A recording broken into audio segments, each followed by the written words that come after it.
Hello. Tonight we're going to talk about improvising and um, specifically improvising over a standard blues progression, 12-bar blues progression in the key of D flat. We have a couple of examples that I'll show you, but since this is an intro to improvisation, I'll talk about some of the key facts about improvisation that I think and encourage every beginning improviser to know.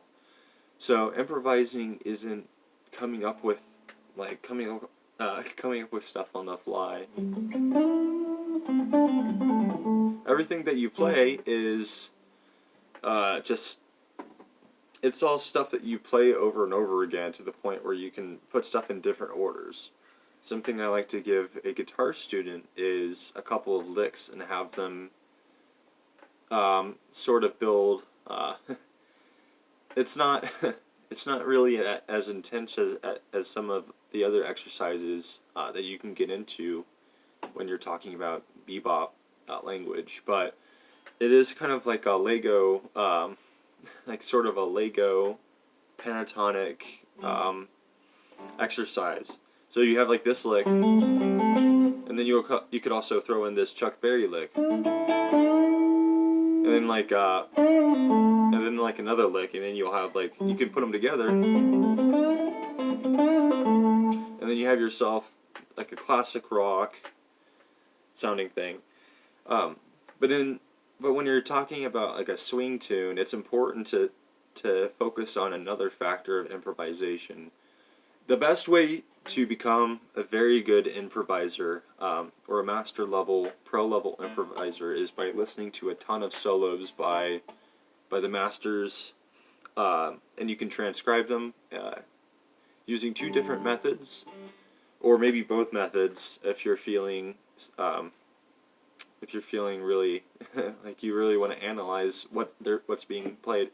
You can learn it by ear, or you could learn it by ear and write, put it in a score and have it forever. That way you can match the harmony with that particular lick. For example, here's like let's say we have like this B flat major chord, B flat major 7 chord, and we're playing,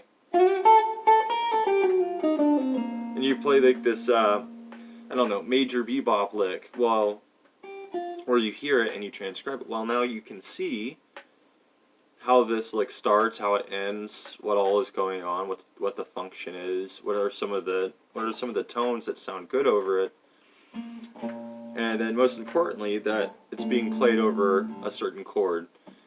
And then of course using RL skills will kind of force you to grasp onto the technique a bit. And once you play it back after listening to the recording, you tend to remember it really well, as opposed to transcribing a whole solo and playing it a few times once you finished, or playing it through in bits and pieces as you throw it into your software and get it all written out. This is all fairly simple stuff to do and manage, but it is sort of time consuming. I think improvising is a worthwhile thing to do, especially since a lot of pro musicians will learn how to improvise at a higher level, and it'll make them really good at improvising over like a blues or like a rock or something. So yeah, in the context that we're talking about, it's not this like we're talking about a swing in the key of D flat major. So when we're talking about swing, we want to listen and keep in mind solos that we transcribe and licks that we transcribe in like a swing form. You could play like a jazz blues sort of feel, as long as you're staying in that scale.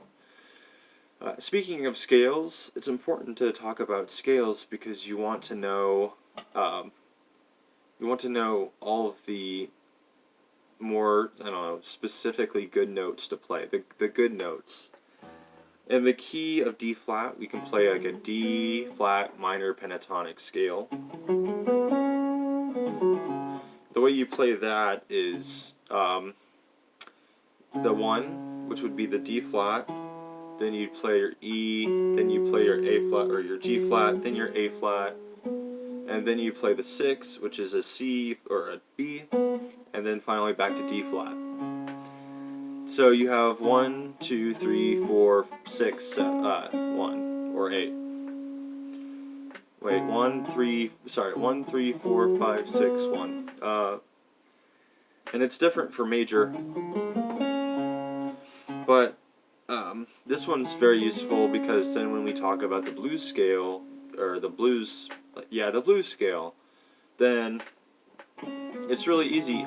All you need to do to make it a blues scale is add a note between the 4th note and the 5th note. And I'll give you that classic. You can hear it right away.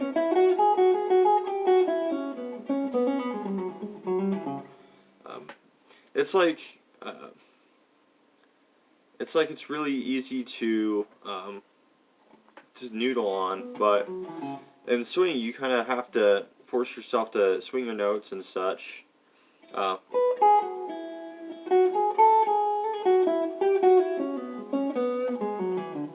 Well, not specifically. Not specifically a great example, but also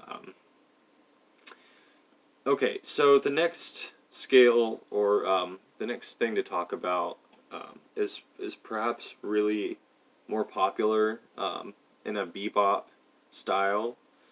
So this next scale is called the Mixolydian scale, which is the 5th mode in the key of, or in the 5th mode in a major key.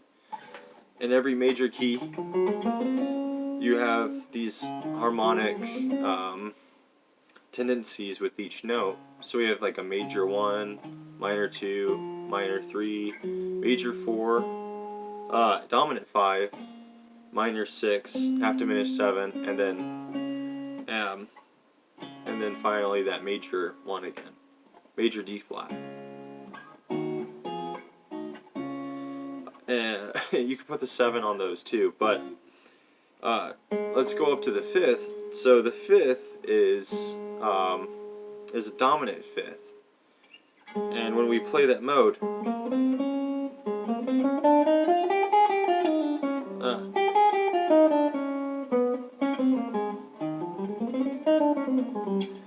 okay, I'm pretty tired, so pardon me.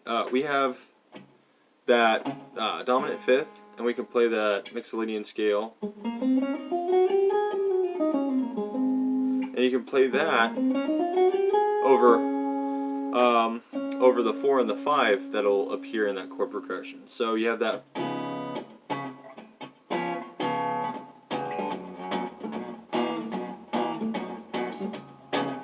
So you can start with that.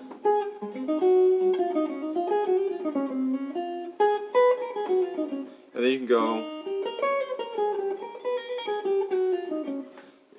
can go back down those Mixolydian scales and play them over each chord, and it'll sound pretty good. And again, listening to solos, transcribing solos, and learning those licks, especially in tunes over standard blues, you can have a whole army of licks if you put in the time. So there are some other technique things too. Some things to recognize is that because in a blues all your chords are dominant 7, they're gonna have that minor 3rd, and they're gonna have that major 7. And those are kind of target notes. Those are the notes that you want to emphasize in your solo by playing them on the downbeat. So an example of that would be in the key of D flat. You can just play your Mixolydian scale or your Mixolydian bebop scale, and it'll sound really good because especially over this chord, because the third and the seventh are going to be highlighted by being a note that's played on the downbeat, or notes that are being played on the downbeat. Another way to ensure this is playing the arpeggio.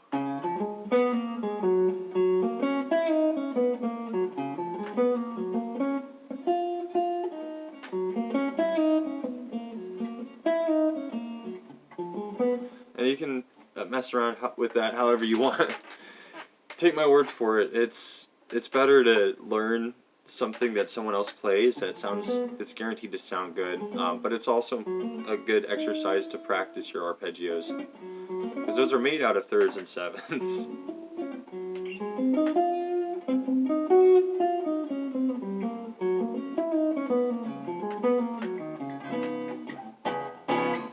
Okay, well, that is all of the information I have.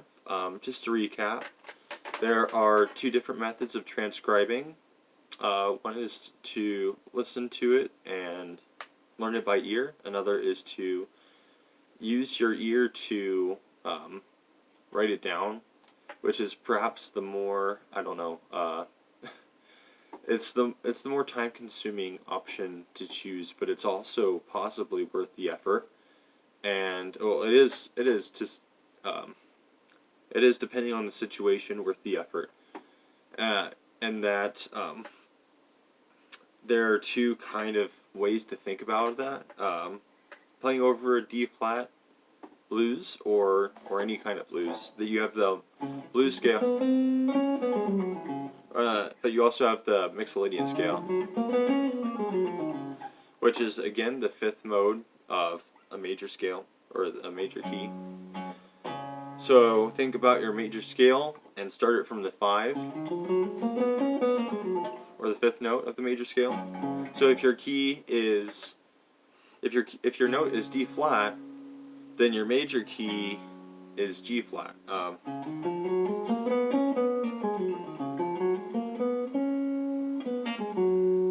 And there's your G.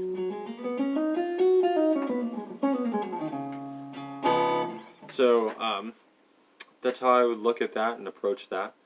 And then the last thing is use these guide tones, the thirds and